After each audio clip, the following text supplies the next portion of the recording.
Hello, everyone, and welcome to a special Summer Game Fest version of our We Interview series. I am here with Louise from Blumhouse Games. You guys probably saw it. Huge announcement, multiple games, and we're here to talk about why that came to be. So, Louise, first question, why gaming? Why now? Well, I think actually Jason really touched on it in our presentation yesterday. Blumhouse always focused and focuses and continues to focus on exciting creative horror projects. That's where the roots of Blumhouse come from. It's indie horror. And that's why we have, that's why we have Paranormal Activity. It's why we have The Purge. It's why we have Insidious. These are cultural touch points now that came from really interesting indie horror ideas. So you move that over to games and you get Blumhouse Games. So you get really interesting sort of creative lenses into horror. We want to tell different stories. We want to tell scary stories across the board. I mean, I'm very excited at the fact that there are so many different subgenres to horror, and you can have favorite subgenres. I love found footage horror movies, for instance, or I love slashers. Yeah. But then putting that across to games, suddenly you've opened things up massively. So suddenly you can play in game sandboxes in so many different genres, in so many different subgenres of horror. And that's what we want to do. We want to open things right up. And we want people to find their favorite horror game that maybe even they thought they didn't play horror games. So Yeah. maybe they'll find a new one. So we got the chance. I got to play Fear the Spotlight. It was something that hit me very quickly. I love the VHS horror genre, the ability to sneak around and your goal is to just not get caught kind of thing. Putting it in the school made it even creepier.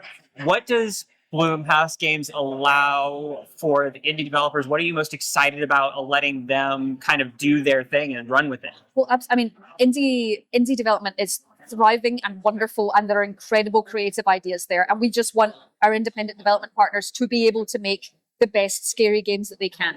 That's at the core of our mission statement, is working with those great indie partners. So having that opportunity, I think, and seeing the different lenses into horror. I mean, you saw on our slate, we have so many different types and different approaches and different styles. Yeah. You can be in first person. It can be pixelated. It can be sort of PS1 style, but not quite, because it's for our modern audience. Yeah. So we have all of that there, and our partners are so excited about that too. So that's what we're really leaning into.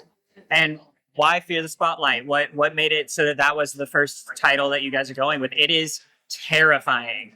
I got to play a little bit, and it's absolutely terrifying. I mean, but also you don't see all that much. It's creepy. It's really atmospheric, and I think the atmosphere is beautiful. That's it. I mean, CozyGamePals, Brian and Krista. It's just them. They're a couple who have made this game, and it's just very much their baby. And I think what we love about it is it's a great approach to 90s teen horror. Mm-hmm. You've got these two characters, Vivian and Amy, who are sneaking into school, they're doing a seance. Of course, something goes wrong because that always goes wrong.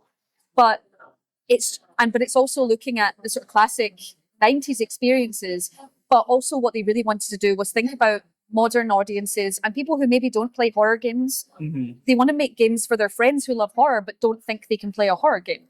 Yeah. And Fear the Spotlight means that it's very approachable, it's very playable, it's got, very tactile puzzling. You see, you touch things, you move things, you put your hands on the... It felt very point and click at times where it was like, oh, I have this item. I'm now using this item that I found to open this door. Yep. It was very easy, very straightforward on controller how I played it. It was very easy to pick up and figure out.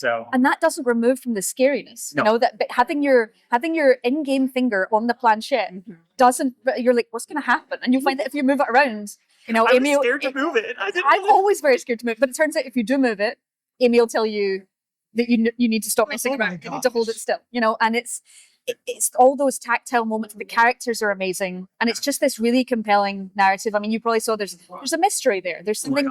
There's a lot. There's a lot of question marks there, and that's something that we really want to pull people along. So you're going to be crept. You're going to feel creeped out. You're going to be going through high school corridors. You're going to feel unsettled. Yeah. But you're going to want to find out what's happened here. You've got to Amy disappears. You have to find her. So it's got all these layers that really keep you going forward, and there's always surprises around every corner. You guys do such great work.